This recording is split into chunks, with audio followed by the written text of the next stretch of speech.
Hello, and welcome back to Literally Literary. If this is your first time joining us, be sure to check out our previous episodes. This episode, we are beginning our discussion on The Border Simulator by Gabriel Dozal. Today, we'll be discussing a general overview and the first half of the collection.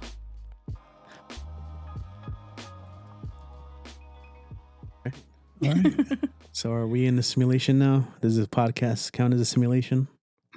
I guess we are now. Get right into it. Yeah. Mm-hmm. How's everybody doing? Good. It's Good. good, yeah. Yeah. It's a nice rainy, cloudy day. Yeah. Perfect for podcasting, And reading. reading, drinking coffee. That's the perfect day. Yeah. Mhm. So, what's her book today? Today, the book is The Border Simulator. And this one's kind of cool because one side of the book, the left-hand side is going to be the English version of the poems, and then the right-hand side will be the Spanish version of the poems, which were translated by Natasha Diniakos. Yeah, and written by Gabriel Dozal, who we want to give a shout out to. You know, he reached out to us, and he is from here from Paso, but I believe he's in Arizona right now. So yeah, I mean, this is I'm always happy to read anything about the border and watch anything about the border. Like, so yeah, I mean, there's a lot to and this get does into. it in a way that we've kind of haven't seen. Right. Mm-hmm. Yeah. I was Yeah. going Yeah. to say, I haven't read a border book quite like this. Mhm. Or even like border poetry in a while. Mm. That's just on me. But yeah, so this one was kind of cool to see the border being written about in such a way that we'll get into. Yeah. like Like, I really mean, get into. So we just finished Promises of Gold, and the translation was front and back, right? It was split into two different, right? Where you turn Yeah. the book over, and this one's face-to-face translation, Mhm. which definitely, I think, changes the reading experience, especially if you're reading this bilingual, in a bilingual sense. The translation is such a huge aspect of this book, because I would say that Gabriel is so punny. He uses language. He's so playful with language, like near rhymes, slant rhymes, like puns, references, and having the Spanish right next to it. Like, things don't translate directly. So I think that's an Yeah. interesting to talk about as we dive into the book. And I thought it was really fascinating because I wanted to know. So I don't typically, like, I'll read the English side, but just out of curiosity, I'll see, well, I'm curious to see how that was translated. And there's some interesting choices. So Natasha definitely contributed so much, I think, to this book. Yeah. Yeah. And that's what I was saying, like pre-show, that in Promises of Gold, we did get that translator's note, or wasn't really even a note. It was like a long explanation, Yeah. about the choices that were made. And I would have really liked to see that here, but we don't get it. So that might be a question. Those are definitely questions to ask, right? Gabriel, Yeah. if we get him on, hopefully. So Well, it's the first edition, so maybe in another edition. yeah, yeah, that's true. Mm-hmm. The other thing that I had heard previously about this is, like, when you talk about the borders, how this face-to-face style kind of makes the spine of the book a border in its own way, right? What do you mean?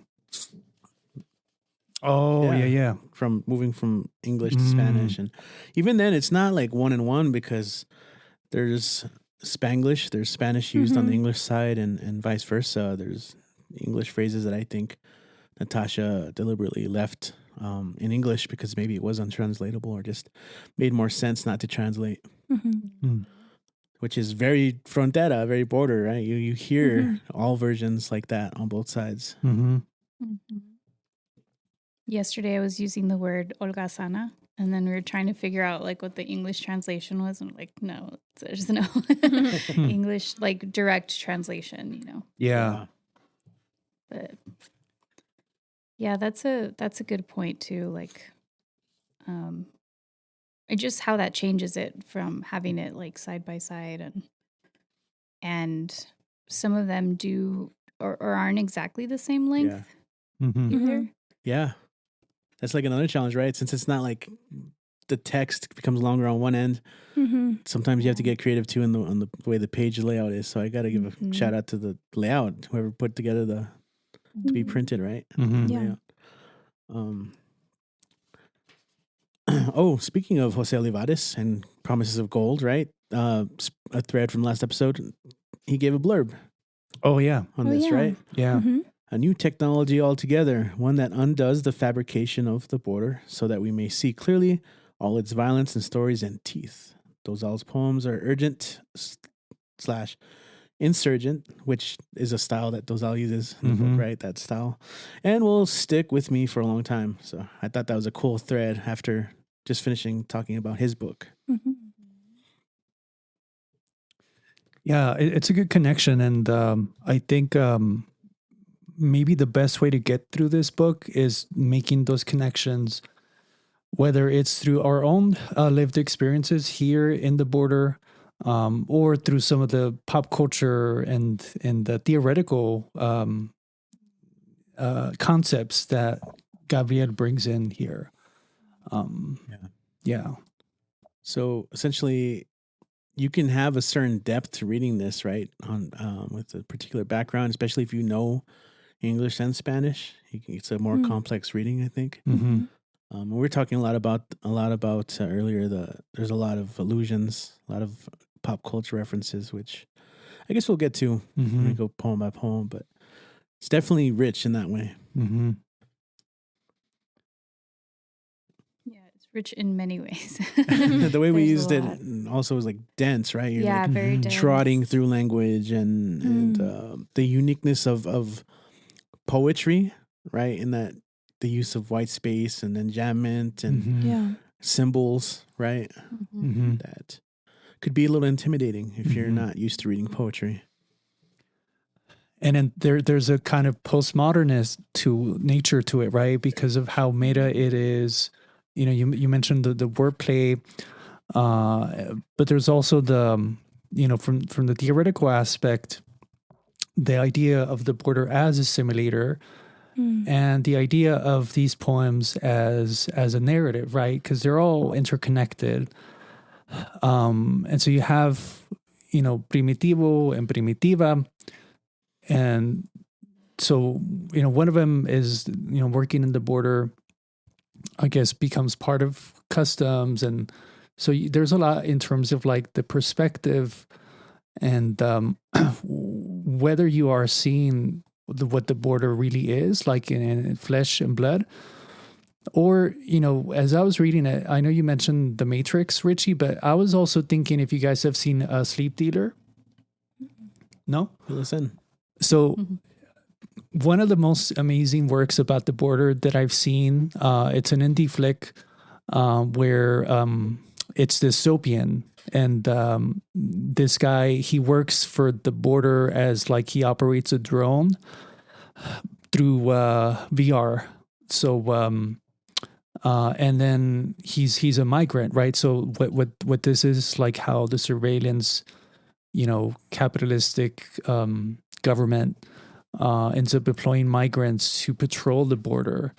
And the idea is like, you know, I can't remember like if they realize what it is that they're doing, but I guess it's all part of like how, you know, a lot of Border Patrol, a lot of CBP are Latina, right? And so, yeah, I really recommend it if you guys haven't seen it. But it reminded me a lot, and maybe I think I want to ask Javier if like he was tying it in explicitly. Yeah, that description definitely sounds like it. Yeah. Yeah, you mentioned postmodernism. So like all for the theorists out there, we were talking about it's I don't know how to pronounce it. Jean Baudrillard. Is that how it is? I think so, yeah. Yeah, who talks about like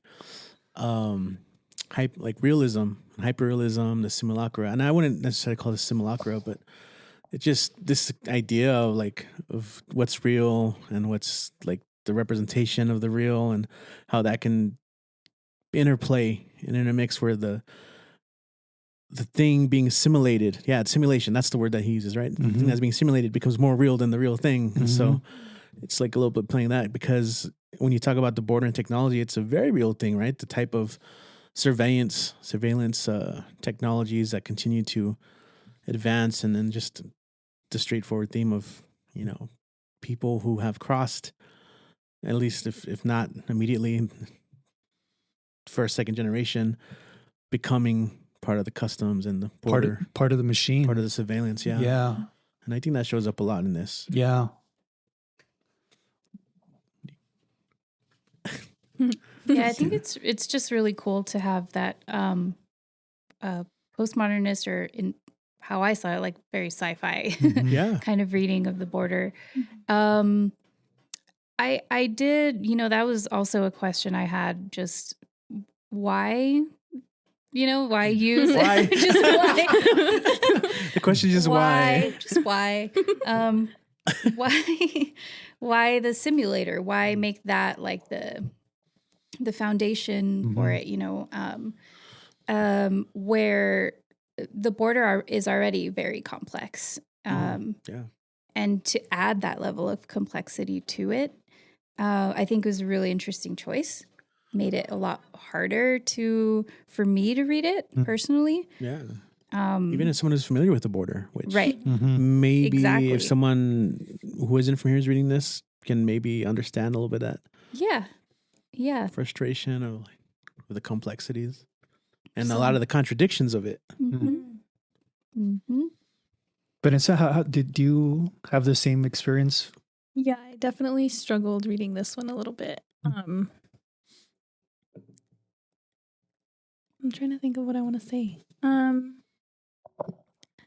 I was definitely really confused by all of the symbols. And I think I got it. And once I think I got what they meant and what the intention was behind using those, I was like, oh, duh, obviously that's what that means.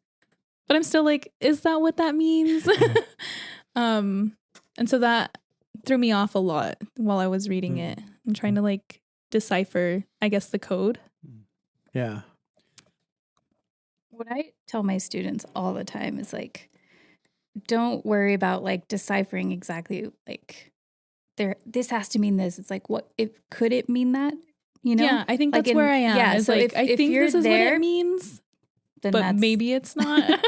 Yeah, and we can ask Gabriel, which is the cool part. Yeah. And I tell my students like, well, I'm not Sandra Cisneros, so I can't answer that question. But if you think that that's what she means, and that's a valid point, so that's where I am too. And it kind of gives us a lot of flexibility and like grace to figure it out on our own, For sure. That's a beautiful way of approaching it. I agree. Yeah.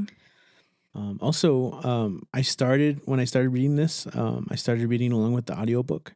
I have Spotify Premium, and apparently that's included as part of Spotify Premium, the audiobook.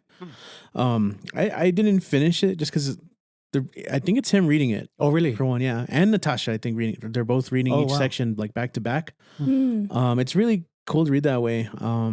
It just, I read faster without it, so I kind of at one point, but I definitely recommend it if you do have Spotify Premium. Like, check it out. The audiobook is available too, so I mean, if you just want to check that out, when he reads it, it's just they read it straight through. So I'm like, okay, that made it easier to just kind of like also.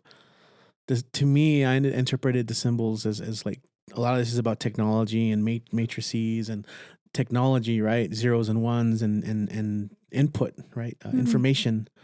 So I just see it as kind of like just data, information that shows up throughout the text. But also it talks about the nature of symbols, right? Because he talks about the dollar sign. Instead of saying money, he always says that, right? The dollar sign. And there's a couple other things used throughout as a book. So, but it was a unique read for sure. Yeah.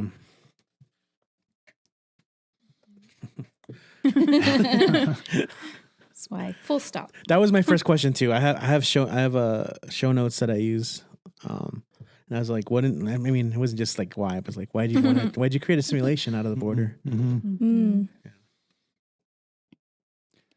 So there's 7 sections. Yeah. Right. And then the first one here was the past, like the border, is its own country. I love that line. Yeah. Mm-hmm.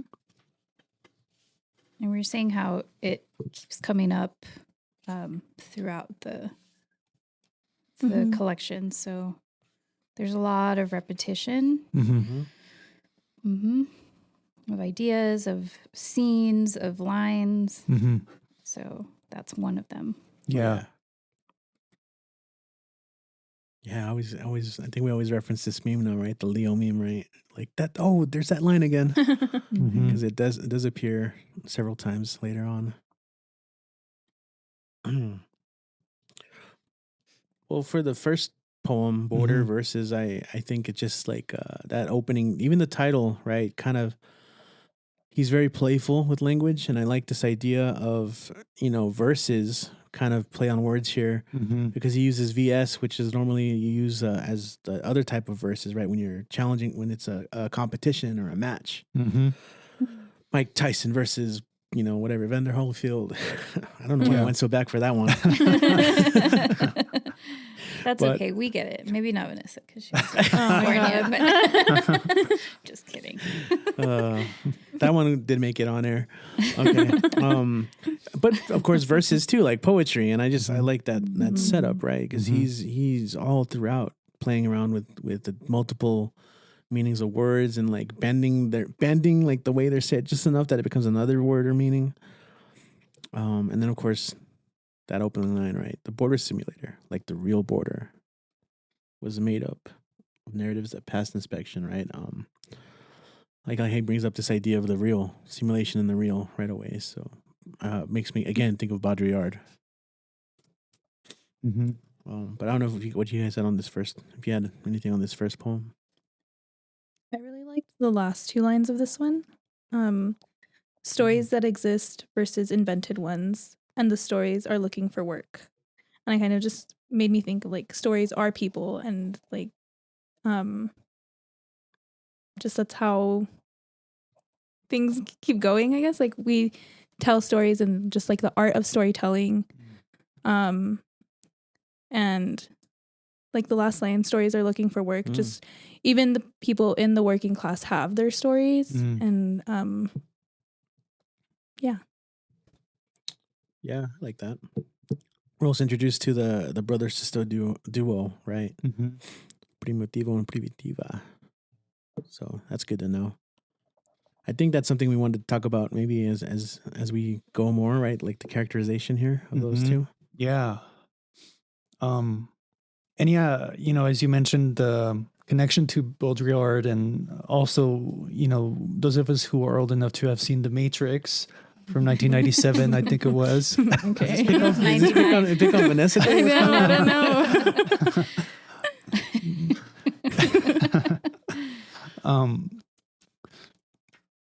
I mean, have you seen it or? I haven't. Okay. See, Like But someone was It's not helping. I know. I'm not a movie person. Like I haven't seen a lot of movies. Okay. Fair. So to those of you who haven't seen it, what it is, The Matrix is about. There's this simulation, right, where people are in this dystopian world. They are under control of machines, so they're basically batteries for machines. And in exchange for this, they live in this fantasy world when they get plugged into this world that the machines created. And the thing is, the people don't realize it's a simulation. They think it's reality. So I think, this is, of course, what the poem, the collection is hinting at as well, right? Is, well, does it matter if it's a simulation if people think it's real, right? And it kind of goes back to what Morpheus says about, well, think about what reality is, right? Is like simulation that is processed by our brain, right? Brain signals. And so, even like within physics, there's the view that we are living in this holographic universe. And so, I find that quite interesting, and there's a lot that we can get into with that. We have holographic mountains here. I love that. The reason why I thought of the Matrix in particular as a reference is he does have I would say like a pretty cool reference to an actual scene from the film where they talk about glitches in the Matrix, and then one is like deja vu, and they experience in the film as a cat appearing twice, right? And I think that's later on in the book. But since you mentioned, it's like, oh, glitch in the Matrix. Yeah. We love those references. Yeah. Okay. Did you guys have the next poem, The Work of the Border? Any lines there? Well, we are introduced to another like kind of character or point of view, which is I think the most prevalent throughout, which is the customs. And I like how instead of U.S. customs, it's us customs. It's like kind of the chorus that you hear throughout. So I think it's just worth pointing out. And sometimes it's kind of hard to follow the point of view. Like we said, in terms of characterization, it's hard to tell.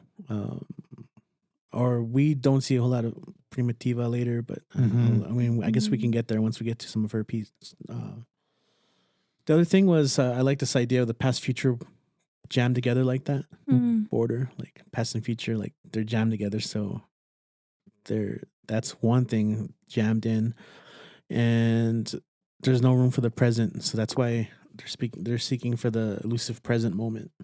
Which I think it's pretty cool. The other thing was the Day Woo. This makes an appearance several times, and I'm curious. This would be a question like I want to ask him, like, why the Day Woo? Of all cars, this is I think it's Korean, a Korean manufacturer. It went out of bankrupt. But I guess maybe he, growing up, his family had one, or if there's a particular symbolism behind it. I'm curious about that I would probably ask him. It's definitely a working class car, right? And yeah, definitely. It's past its prime. It's obsolete in maybe, right? But yeah, I mean, definitely, this is the kind of poems that you get where there is that dichotomy, right, of work versus no work, and jobs versus no jobs, and like right versus wrong. So you do get that recurring dichotomy throughout. Get on the right side of the border, the side with jobs. You're on the wrong side of the border and the wrong side of history, Primi. That always interests me, or like stands out to me, the right side of the border, wrong side of the border. Like anytime anyone uses that, or even like, oh, I grew up on the wrong side of the tracks. It's like a saying that people use. And right. And then just the question of like who gets to decide that, and what makes it the right or wrong side. And again, bringing up the reality that it isn't as easy as right or wrong or black and white. There's so much more complexity to it. Ooh. A lot of stuff I highlighted it was a lot of the language wordplay, because in the second page of that poem, he talks about teardrops and teardrops. So like the crying and then levels, right? I thought that was like a clever. Yeah. And he does this thing a lot where it's like a flow. It's a narrative flow, and it's almost like a freestyle rapper, like where you're doing stream of consciousness, like word association, and he's kind of tying them together. And there's a lot of images that are tied together like that. And he does it in a way I think works. It's kind of interesting, right? Yeah. There's also a lot of imagery here of migrants, right? The stanza that follows, and Primitivo's in the bottom tier, tucked away in a drawer with a Mylar blanket to keep him warm, right? And we see that Mylar blanket, as a repeated image throughout the collection. And so it did remind me a lot, of course, of when we would see those images of the migrants in the Mylar blankets when they were in detention during the Trump administration. And of course, it's been going on forever, right? But I mean, I think that was when really the media started paying more attention to that.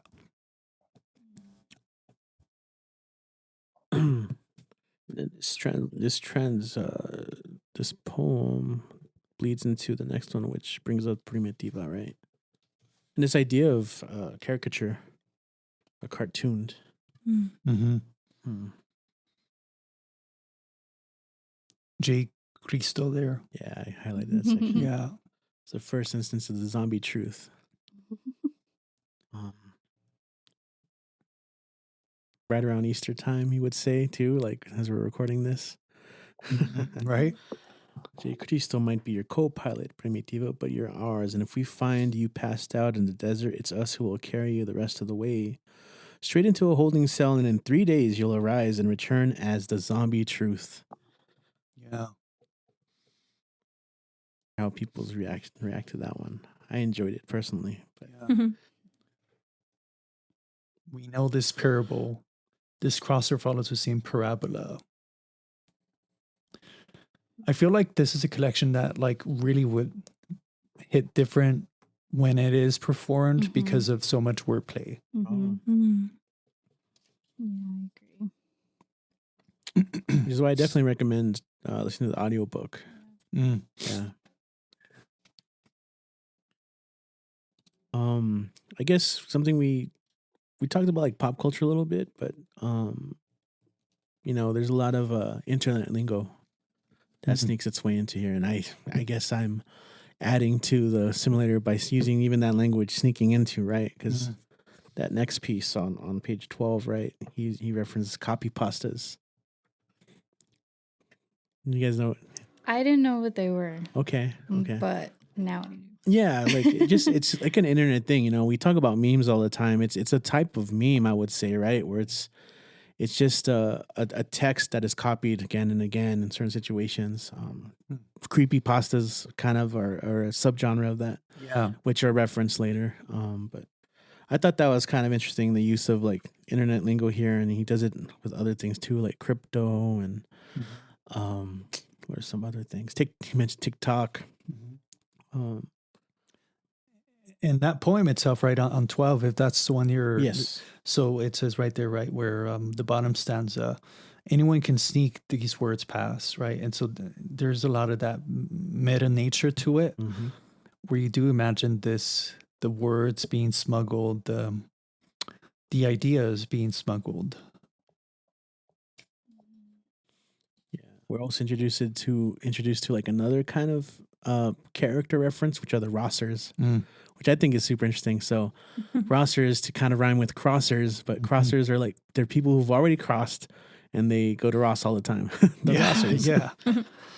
That's my family right there. The wet crosser, the dry crosser, the bedazzled denim rosser. Yeah.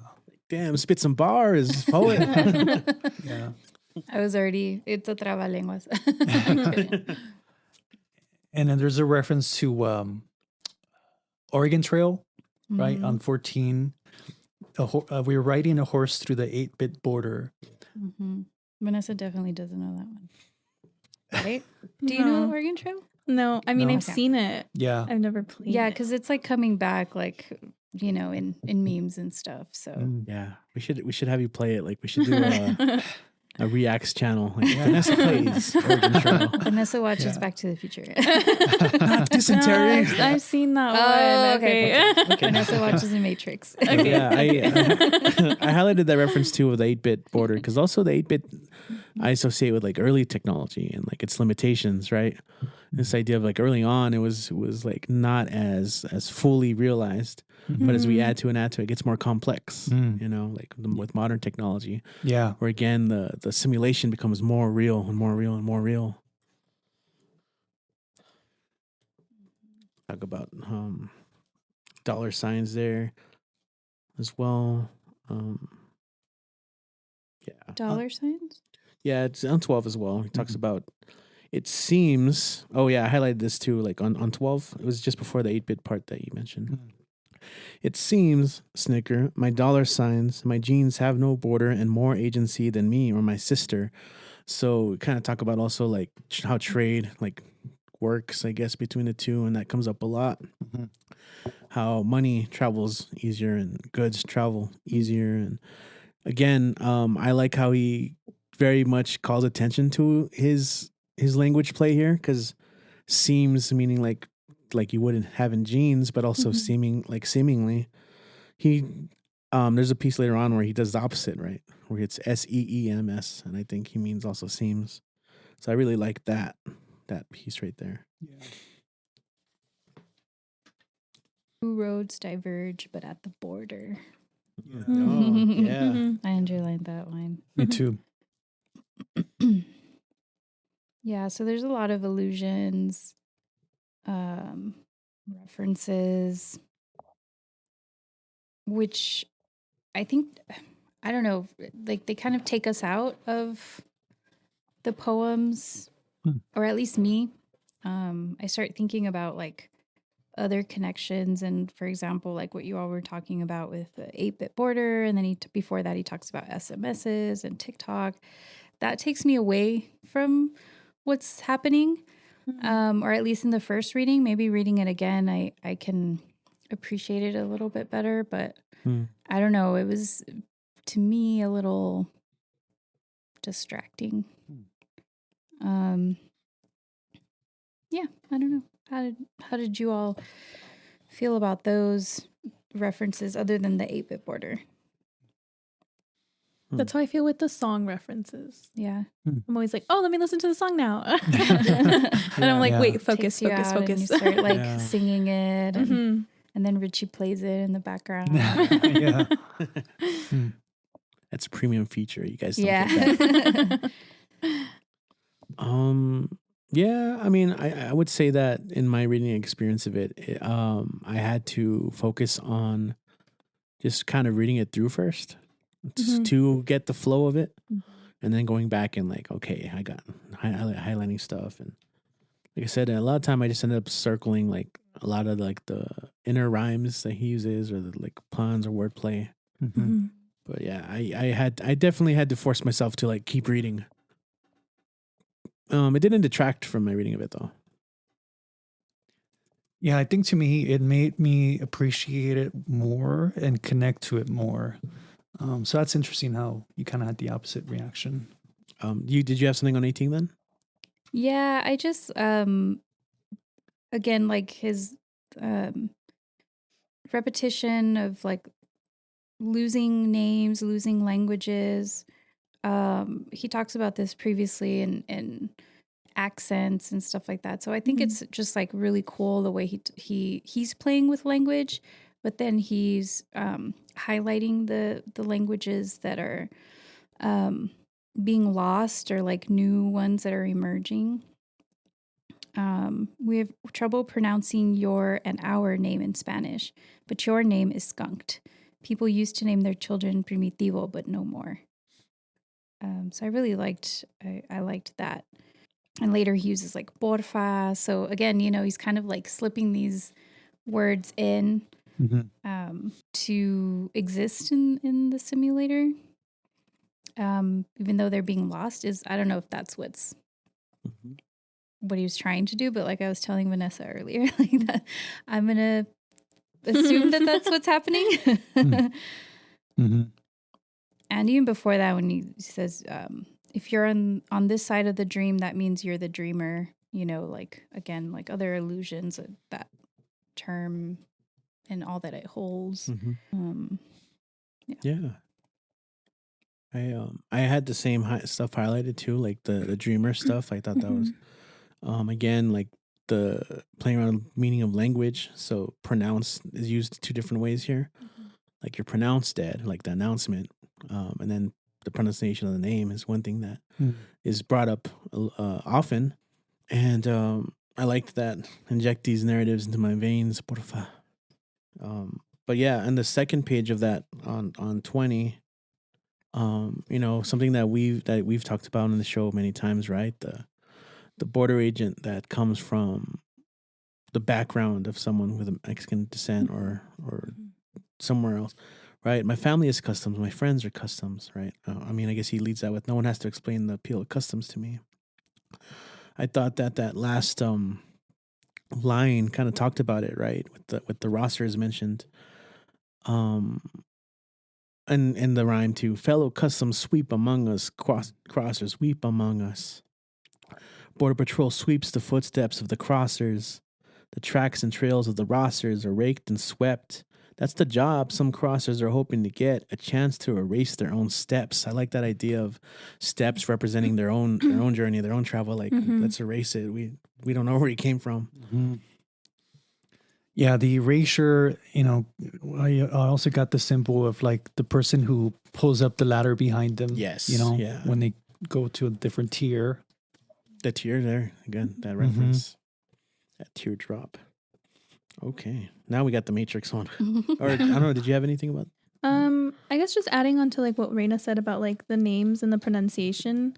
I feel like a lot of the times our own names are mispronounced, and like, I guess like my first name, Sandra.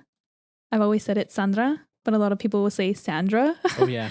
So like just the way to forget like the pronunciation of it, or like my last name has an Enya in it, and the Enya isn't always able to be added to like official documents, and yeah, just like the pronunciation of that. Yeah. Say it's annoying. It's like having to put Munoz. Yeah, it's not the same. That's not my name. Zuniga. Yeah, Absolutely. Yeah. Yeah. Wow. Mm-hmm. So that we have a type of erasure there too. Or like students that I've worked with, they say that they weren't able to have two last names when they were starting to do all of their paperwork, and it's not allowed. Things like that. I think. Yeah. So there's a reference to like, the next poem, the one that we were kind of getting to at 22, right, is the Matrix reference. But on top of that, you get another reference to smuggling words, right? It's thinking words past. I like this idea of the CAPTCHA. When the computer tests to see if you're human, like it references that, right? How many times have you clicked on a photo of yourself? Kind of like the A/B test, right? Comparing two versions of something. Yeah. Yeah, and then the reference to the creepypasta. Because it is creepy, right? A lot of the way the border becomes its own entity, right? And he references this later on a lot as well. Residente. He does that well, which is a bilingual pun, right? The residente, combo of tooth and status, a ghost word. See how I fit one word inside another? Anyone can sneak the words past. I think he repeats this a lot.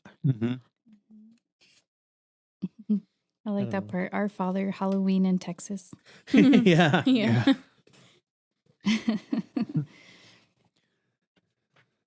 But yeah, I mean, in that middle stanza, I really like the idea of the matrix, the connection, right, that you had mentioned, Richie. The poem is supposed to glitch here, and we get the recurring image of the bedazzled jeans. I think I lost count of how many times we saw that, and it's definitely one of the questions I want to ask him about is, it's a very kind of ostentatious choice. And maybe it's also like a symbol of like the fashion from back then, right? Because it's not really a thing anymore, I guess. You see a cat and you see it twice. You see Primitivo and then you see Primitivo twice. And so the virtual nature of the border, bring it to mind again that awareness of the fact that this is a simulation. And then the connection here also to this idea of like the border app I thought was interesting. And, I wonder if this is a connection to the actual border app that is used by migrants now called CBP1 that, has had a lot of issues, like a lot of glitches, right? Because of how it's a new app, and like new apps tend to have that. And so a lot of people haven't been able to book their appointments. But the thing is that migrants are now forced to use that app to book appointments. So like they don't really have a choice. But so that this is a real line, right? In addition to, of course, being a simulation of what's the border like as well. Yeah, I didn't know about that. Yeah. Do that really quick. There you go. Yeah. A caravan of crossers. It's interesting on 26 and 27, the translation there for caravan of crossers is caravana migrante. And I guess, there's the alliteration in the English version, right? But a lot of people recognize it as, the migrant caravan, which we get in the Spanish version. And I'm kind of thinking about, well, if there's a kind of loss of the real from the original, right? The OG, is the Spanish version like presenting it as if it was a Spanish speaker, or is it like, an American, right, who's like trying to represent it to an American audience? That's a really good question. Yeah, we need to start writing these down. Yeah. So when we talk to Gabriel, we can see what he thinks. Have we talked about the symbols yet? Briefly, just in like pre-show. Yeah, but not like too in depth. Well, I didn't have anything for this one. I just like started really paying more attention to the symbols and trying to figure out like why they were being used. And I think here we also see the mylar blankets come up again. Another line that comes up, or that's repeated in 34, you're so close to being over the border, just get over it already. Yeah. Just the play on words, like everywhere, like all over this collection. I'm so jealous. I wonder if he just like comes up with them, like, or has thought about it. Okay, or has a book like of stuff written down. He's like, I'm gonna put this one here. Oh yeah. There's the Cholo joke later. The Chola joke. Chola joke. Yeah. We'll get to it. These are called like the recaptchas, and that's like again that test that a website will give you to make sure you're not a computer, right? Like the Voight-Comp test for Blade Runner. Oh man. I've seen, I don't know if you guys have used that one where it's like a grid of different things and has you select specific images. Yeah. So he does that right on 34 as well, right before the line that Reina mentioned, right? Can you see the mylar blankets in the image above? You already referenced the blankets, right? Mm-hmm. How about below? No mylar there? That tells you something. So then there's also the Daewoo again. Crypt and the crypto. The caravan of coffins. What page are you on? 36. Oh. Yeah. I'm like, way ahead. What? The Princess of Catch and Release. You can't take back what you declared, and you also can't take back the crossing, because then you're right back where you started.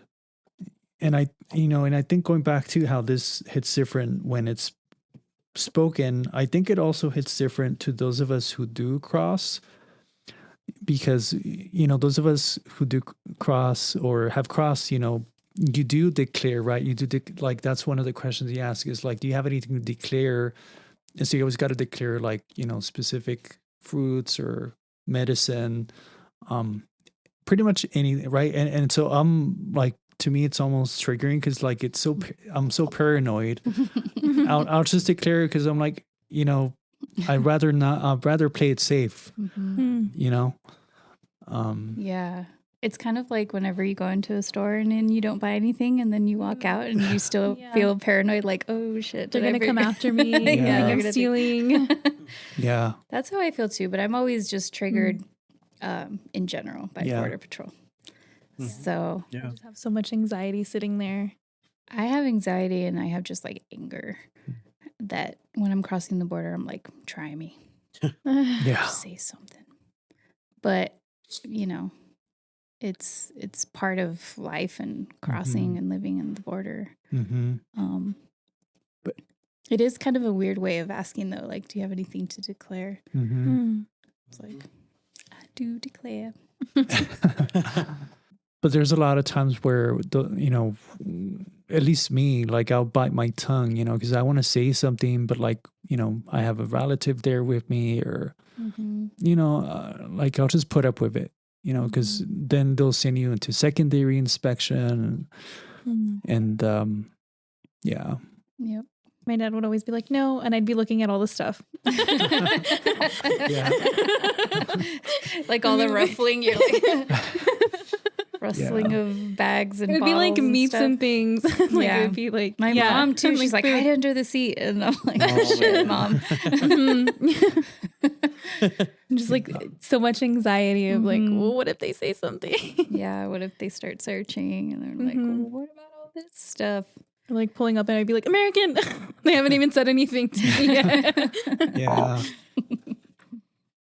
On 38, did you guys get the illusion there? I think it is. Primitivo shows his work. He points to this crossing. This is my work. I was thinking of Ozymandias, and maybe kind of this is a bit also tied into the whole crypto thing, right? Because I mean, I've kind of have trouble understanding crypto, but it's an interesting pun, right, with crypt. But whether it's kind of this simulation, right, and of like the real currency, but then you think about how currency itself is socially constructed, right? So kind of just falls back on itself. And to me, I mean, this is all turtles all the way down kind of thing. Heard that phrase in a long time. Yeah. There's just a few lines that I had underlined, but not like to discuss the whole poem. I mean, there's just a couple things like on page 48, the last 3 lines, we summon crossers. You'll never believe it. They summon themselves. I thought was really a cool way to kind of end that poem. And Bill on page 52, like the ending also, we're sure she's a daughter of the border because she came out of the border's body. No border has ever seen a crosser coming out of it and remarked, that is not my baby.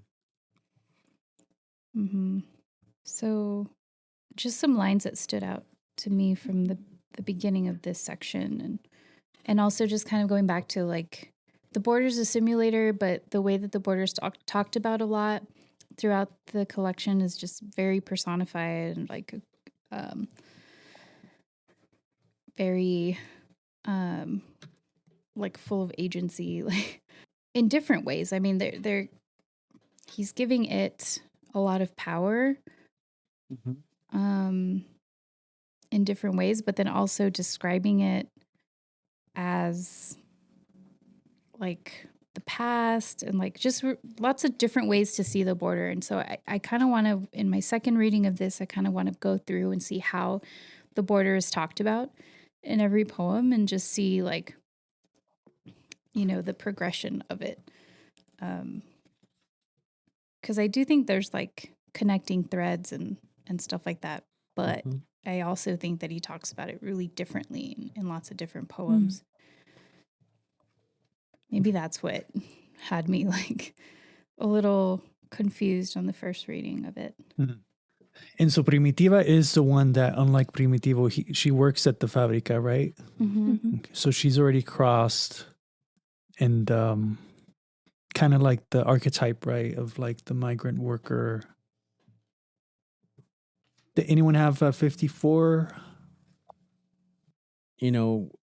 Talking about like the bejeweled jeans, that's such a prominent symbol all throughout. And it's something that people like Primitiva make, and it crosses freely. I think it mentions that earlier, the goods and the gods, right? Gods maybe even mean like the money we worship, right? Like the dollar sign. on the end of 56, you have a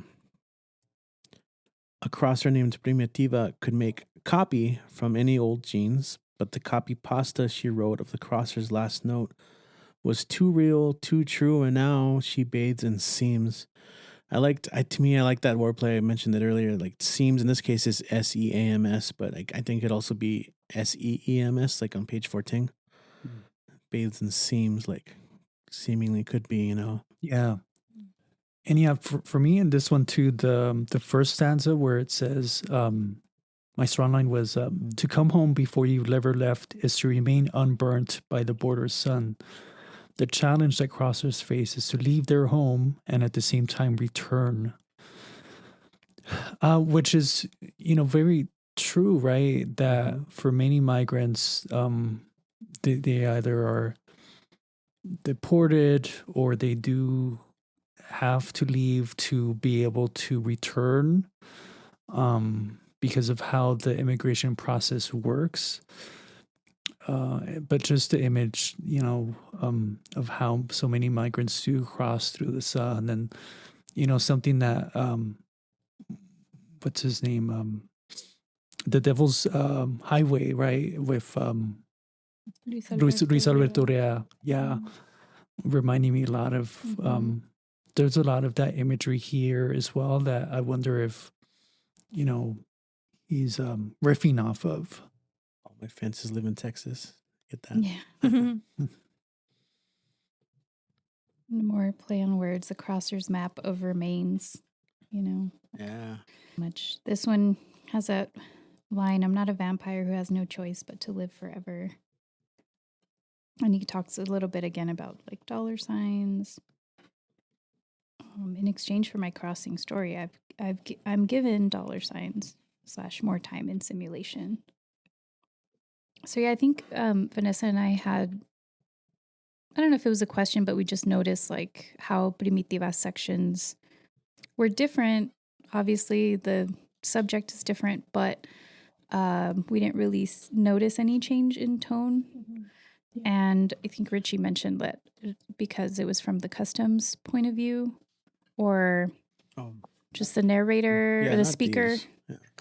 So I don't know. I think, again, like I just have to read through these poems again, maybe a little more slowly this time, to see if I can catch the shift. Because Primitivos, I think he stood out more as a subject in those poems. Mm-hmm. To me, anyway. Yeah, I mean, there's this section for sure. I think you hear Primitiva in sections, but yeah, because I meant like overall was the customs, but because I think like on 54, I think she's saying some stuff there that her thoughts.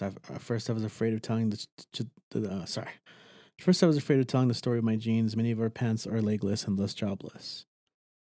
But I know what customs wants to hear when we discuss everything after the jungle, right? The jungle, I think, has already been referenced a couple times. Like that jungle of the Madamaquila, the Fabrica. And I like how that ends. Any romance on the Fabrica work floor is a plus. So you get these little moments but she's definitely not as prominent throughout the entire book. You're saying her voice isn't. It doesn't feel like her tone is as too different from Primitivo. Yeah. Okay. It's probably, most likely on purpose. They're more like mirror images. Primitivo, primitiva. Mm-hmm. Right. The glitch in the matrix. Right. Or the copy pasta. Yeah. Right. Yeah.